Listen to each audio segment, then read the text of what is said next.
town. That was kind of a cool thing. But maybe before we start, you can kind of give me a little bit of background, what kind of company you run, if you've started one, you're a founder, if you're just thinking about it. Maybe we can kind of just start over here. Sure. Steve Noe. I'm actually in the process of a startup as well, Santa Clarita city guy. Oh, great. Okay. Oh, good. I think I've been to your site, actually. You already have the site up? I do, but it's under maintenance right now. Okay, good. Are you separate, together? Yeah. Okay, great. I'm a local programmer. I have a couple projects on the side. I'm starting. Good, cool. Hi, I'm Ravi Patel. I work for entrepreneurial companies myself, started a few, but now for the last 5 years I help entrepreneurs in consulting services and help them avoid the mistakes that I made. Great. James, we actually in this office sharing a space with Small Dog, and I'm a partner of a company called Penguin, and we do web development. Good. Back end. Yeah, back end and front end. And front end. Yeah. Okay, very cool. My name is James also, and I'm also a member of Penguin. Great. Yeah, my name is Kwok, I'm also a member of Penguin. Penguin, cool. I'm Kevin, and I'm not a member of Penguin. Great, excellent. I'm working on several things, some web development, more of an idea person, entrepreneurial type. Sure. Working on starting a company that's not necessarily tech related, but building a website. A skincare company with my sister out of San Diego. Very cool. And trying to brew some other large scale ideas. Yeah, excellent. Well, I'll try to relate it to your respective disciplines and your background, and just please jump in. Make it an open exchange. I definitely don't want to get preachy up here. But my background real quick, so I grew up here in Santa Clarita. I come from a small business background. My family owned restaurants in the community, ran food service businesses for years. And then from there, that background, I went on to the LA Times, where I worked on the business side in the advertising division, ran a couple of divisions for the LA Times, and concurrently I had a restaurant here in Santa Clarita. I ended up starting and launching one of my father's restaurants that he had dissolved, and kind of took that over while I was a rep at the LA Times and making sales in the day and somehow figuring out how to run the restaurant in the middle of that day. And did that for a while, and then moved on to EW Scripps, where I was the vice president of advertising for their Ventura property, which is a newspaper, and they also had an online agency I ran for them in the LA area as a subsidiary of the company. So background was in business, advertising per se, and I decided that looking at my own business, much like we all probably have in all of our fields, that maybe there's a different way in which I could help newspapers or specifically media, and really kind of put together eByline in that vein. So what I'm going to start with first is just tell you a little bit about eByline and spend a lot about how eByline came to be, what it is, what it was, the ways it's changed along the way.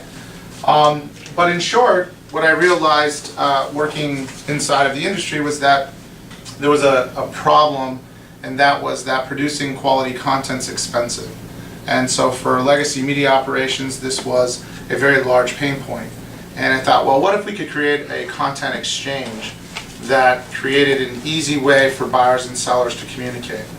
Namely, a publisher to work with freelancers globally who had already been vetted, who are high quality reporters, and or content producers, videographers, photographers, people who we could put into one environment and then connect the two parties.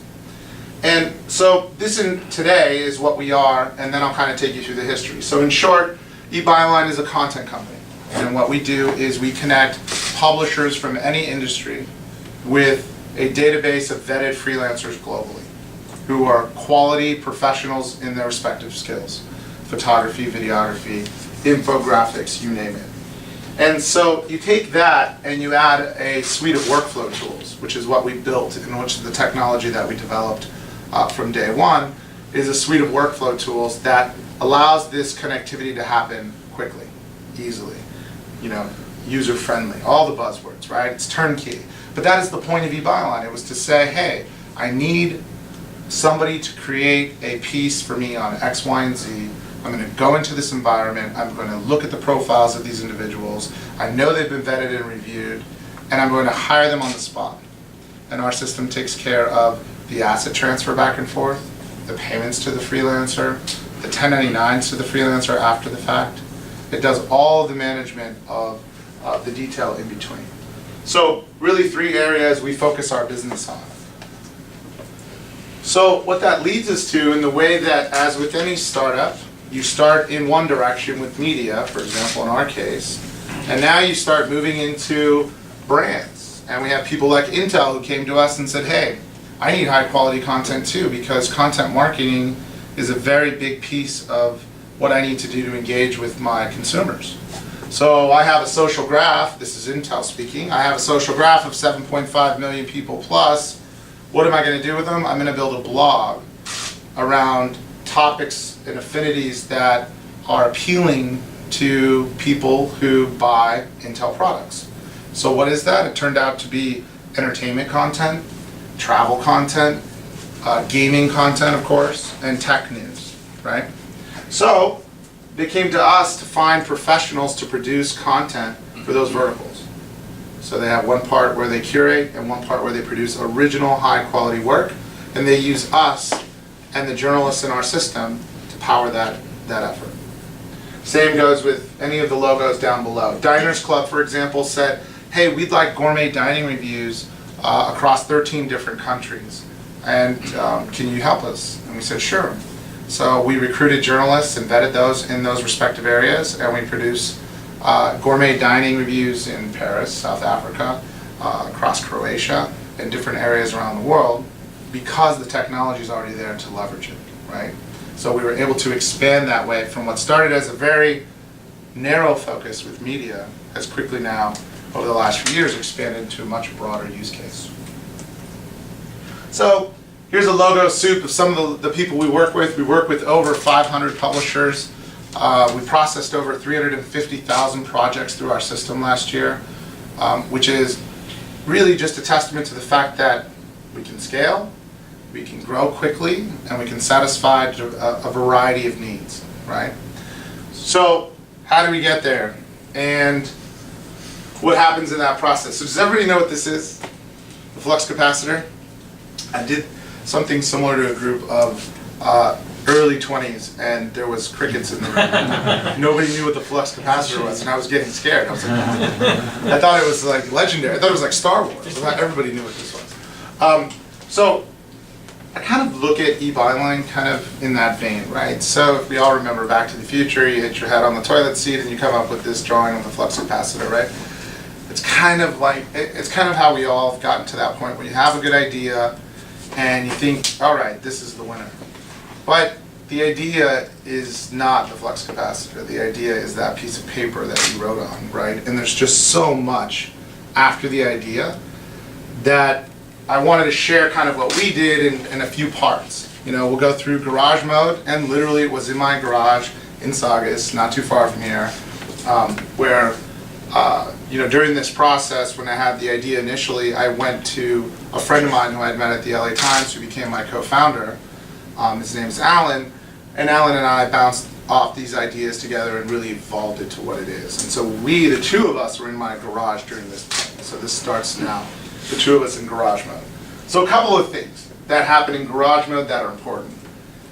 Getting it right, figuring out what a value proposition is, and why you need it, and you know, a revenue model. We all need a revenue model, and of course, structure. You know, I like this one because this is an interesting. This is exactly what we were thinking. Maybe this will work. So we're at a bar. This is literally at a bar at Pete's in LA, and we are drawing on notebook paper, and we really are just. You can tell too by the drawing that we're really trying to figure it out. Just like everything, nothing's easy. First of all. But Eric touched on it a minute ago. It's about persistence, and it's about continuing to push and push, because we even got to the end of this and we said, well, how do we handle late bills, and what do we do with payments? And we kind of got messy as we got through this third part. We're like, well, somebody has to approve the actual purchase, and again, just kind of symptomatic of figuring it out, and that's okay. In fact, that's the best part. Today, fast forward, we often refer to garage mode as a time to really block everything out. It's the best time is garage mode. So the time where that most of you are at with your company is really the best time, I happen to think. It's where most of the creativity comes, and it lets you really narrow down and focus in on things that matter and block out things that don't. Where unfortunately, in my everyday today, it's really hard to do that. Because as you start adding customers and you start trying to satisfy others who are interested in working with you, it's very easy to lose sight of where you want it to go and why, right? So garage mode always helps. So I thought this exercise was one of the ones that was surprisingly challenging.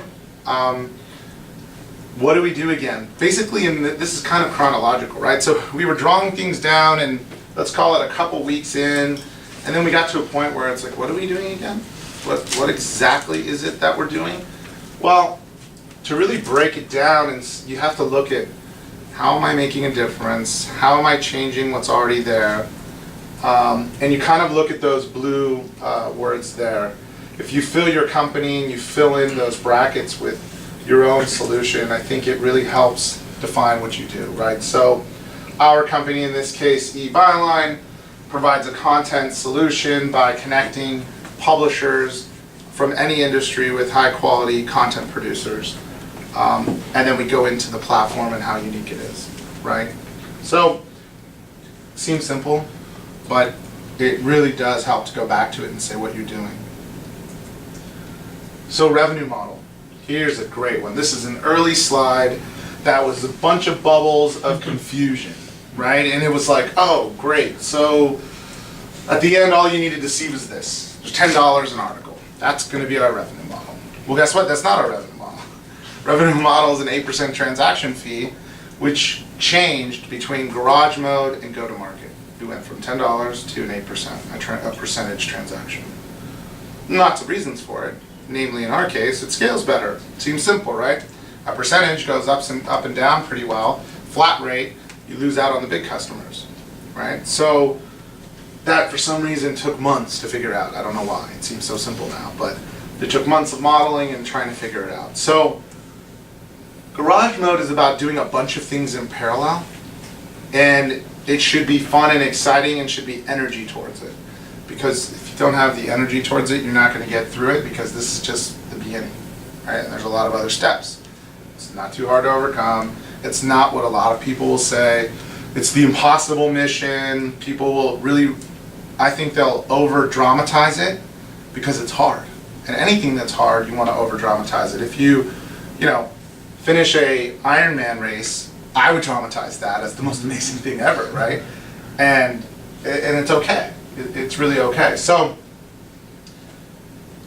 garage mode kind of winds down, I think, with the way I wanted to illustrate it was doing some of the blocking and tackling here. Okay, so you do have to come out, I think, of garage mode with this idea of your incorporated status, kind of what does that look like.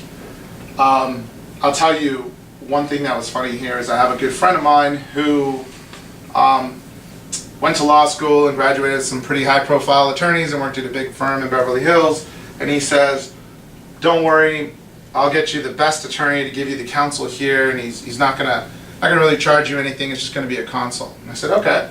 So I go in there, and the topic was S Corp, C Corp, or LLC. And I came out of there with what I thought was the wrong answer. He came out of there with an LLC. I said, I don't know that works. And like everything I've looked up online says it should probably be a C Corp. And because I want 2 classes of stock and a bunch of other reasons, right? And this is where I think it's really important that you follow your intuition. Because I think he was wrong. And I would have paid double in fees for him to convert me. Actually, I know he was wrong. Because had I gone the same route, got my funding, I would have had to reclassify my company as a C Corp, which would have cost me thousands of dollars to do. Lots of paperwork, lots of time, and it could have jeopardized my funding ultimately. Because there's no way that the strategic that I received funding from would have funded me as an LLC. It just doesn't work with the class of stock.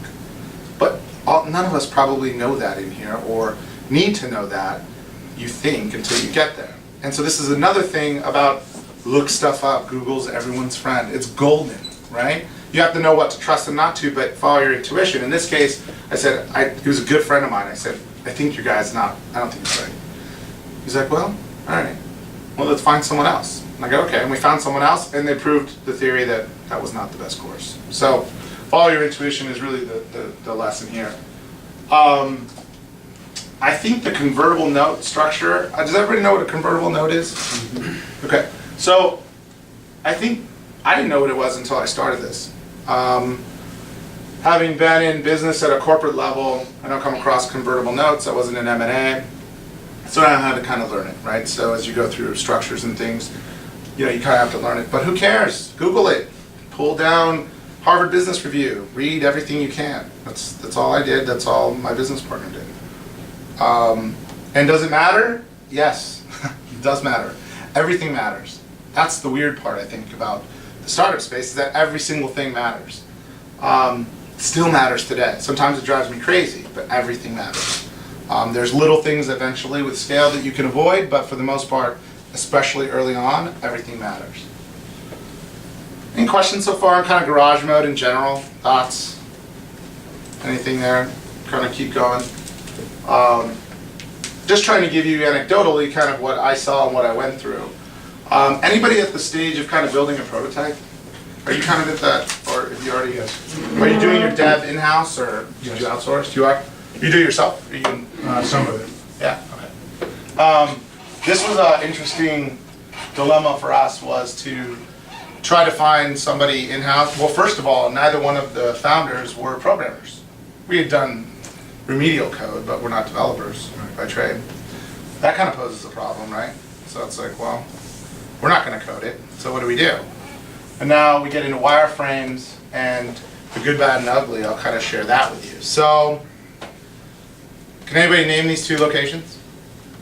Or even one of them? Singapore, maybe? Close. Hong Kong. Hong Kong. Hong Kong on the left, on the right is Thailand, Bangkok. Oh.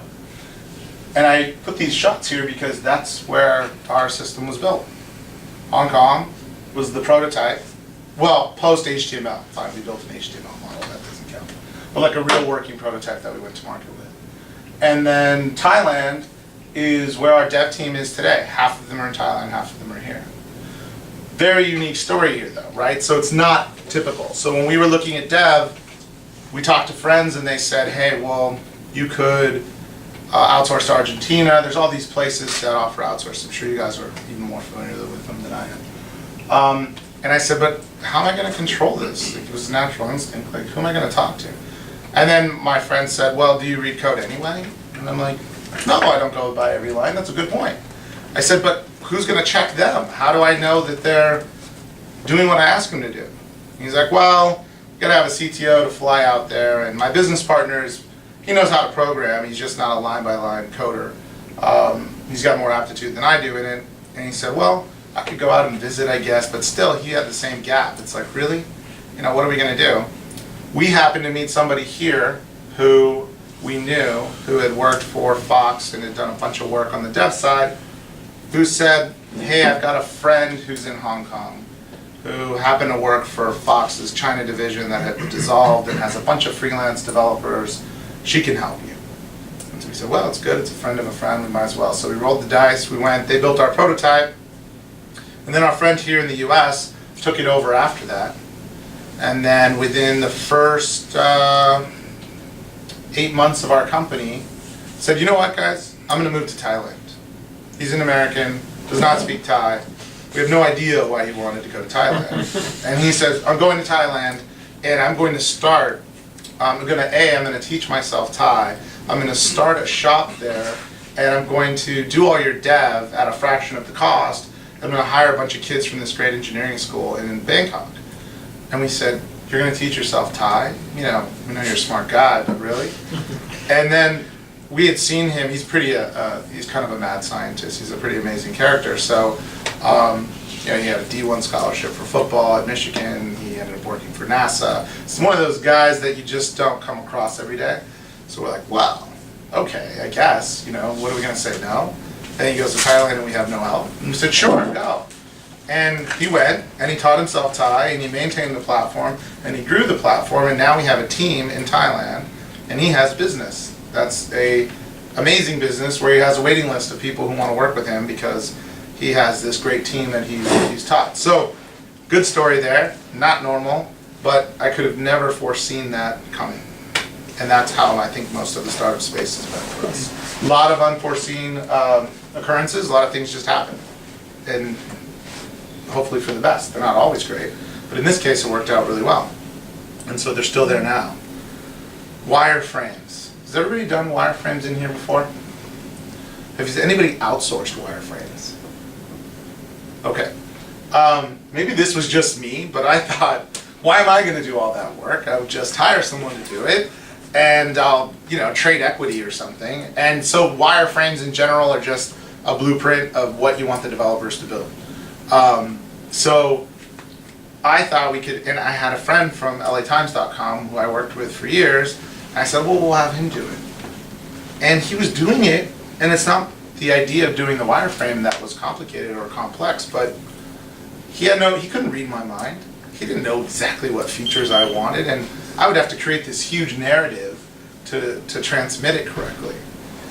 So, broke down and created essentially, I think it was 189 slides like this, with all matching, interconnecting, taxonomy and numbering and all this great stuff, which turned out to be the single best thing we ever did. And it was myself and Alan in literal garage mode. He was a VP of product at Paramount when I was the VP at advertising with Scripps, and we both had full-time jobs, and it was a come home, put the kids to sleep, start at 9 p.m. and work till you could finish, until you could stomach it, and then get up and do it all over again.